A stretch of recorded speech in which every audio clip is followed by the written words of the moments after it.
So this is the first topic that we're going to cover in this kind of educational element of the YouTube channel. And I'm just going to break down for you guys the importance of programming for an individual and you know, how to ensure that you're reflecting that to essentially what your body needs in those early phases. Because a lot of people, when in this initial phase of programming, you know, in their kind of training career, if you like, will get this very, very wrong. It's something that I did and I see a lot of individuals doing. Clients now coming to me what they're doing when they're first kind of starting out in that process of, you know, wanting to build a physique. So if I could just kind of drip feed some information across in this video, you know, things I potentially done wrong, things I see other people doing wrong, and kind of how I approach this now with kind of newbies, if you like. And when I say newbie, I'm speaking about people who, you know, are very new in their training. So not people who necessarily have never picked up a weight before, but people with that kind of first sort of 1 to 2 years in particular of their training age. Now, one of the first things to consider when you kind of initially, you know, go on this journey of trying to build muscle, if you like, is the stimulus that your body needs in order to grow and adapt, which is what it is. It's an adaptation, is going to be very, very small. So if we sort of compare it, if you like, to an individual who's been, you know, bodybuilding for 10 years, you know, going through the ranks in terms of getting stronger across a multitude of different exercises, that individual is going to need a lot more of a stimulus to, you know, essentially force hypertrophy, which is building muscle. So they may need, you know, completely new load. They may need a multitude of different sort of rep ranges across the board, and potentially sort of some different, you know, stimulus such as drop sets, supersets, and just kind of different approaches. Whereas someone who's just started training is just not necessarily going to need this. So if we break it down, for example, in terms of an individual who is first starting out and they're just looking to kind of build muscle everywhere, which should always be your goal when you first start out. You know, when you first start in the gym, we see a lot of people going down very muscle specific program splits. So for example, you know, very, very typically, you know, a chest day, a shoulders day, you know, a leg day, an arm day. You know, no one really needs an arm day when they first start out training. So a more favorable route, as opposed to sort of hammering one muscle group for 5, 6, 7 exercises, 3, 4, 5 working sets. You know, if we break that down and say typically we'll see maybe 6 exercises, 4, 5 working sets. You know, I've put myself on the spot there for maths, but we're talking maybe upwards of 25 different exercises or different working sets, should I say.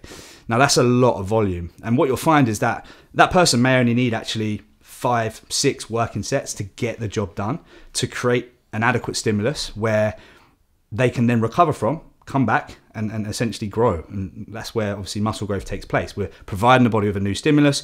We go away, you know, we delve into kind of the recovery side of things with food, with protein, with sleep and rest, and then we come back and we grow. So once we've got past that threshold, if you think of it kind of like turning a tap on and filling a cup, once we've got to the point where that cup is full, we've provided the body with as much stimulus as it needs. Any more than that, and we're actually just potentially, you know, contradicting what we're trying to do here, you know, and giving your body too much.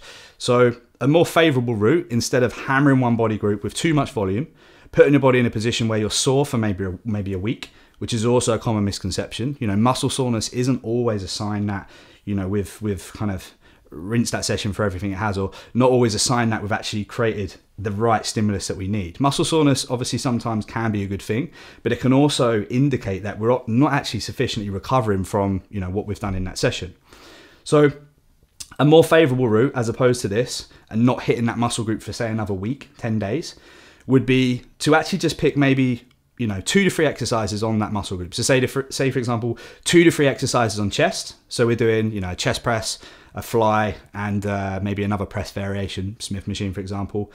And then we're moving on to another muscle group. So we're doing shoulders, and then we're moving on to another muscle group. So we could potentially be doing, for example, a full body, or a full upper body and then a full lower body. So I will pick one of these 2 routes with a newbie.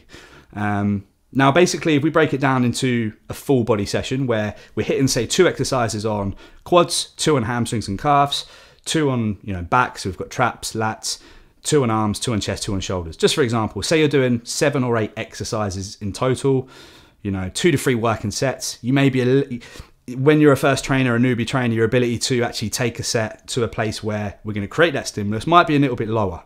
you know, because your experience and your ability to create tension and overload is not going to be great. You know, to mechanically load when you've just started is not necessarily going to be fantastic. So we may need to lead towards, you know, a few more actual sets. So maybe three working sets, 4 working sets. That's going to be subject to the individual. But if we're giving ourselves that little kind of breakdown of exercises in each session, and then allowing ourselves to recover 3-4 days, and then coming back and doing that again, what we're actually doing is we're increasing those, what I like to call windows of opportunity to grow and to create, you know, a new stimulus to come back, recover, and grow from. Now, if we can increase the frequency of how many times we can break that muscle group down, recover, and, you know, in layman's terms, come back bigger and stronger, we're going to increase our rate of growth. So a more favorable route, as opposed to hitting one muscle group and rinsing it for everything it has, is going to be looking at your programming across the board of a week or 10 days or however long, and saying, how many times can I hit this muscle group, recover, and then hit it again? And as I said, in that first sort of window of training, your first 1 to 2 years, the stimulus that you need to provide your body with something that is going to say, right, I need to adapt to this, is going to be so much smaller than an experienced lifter who's been training for a long time.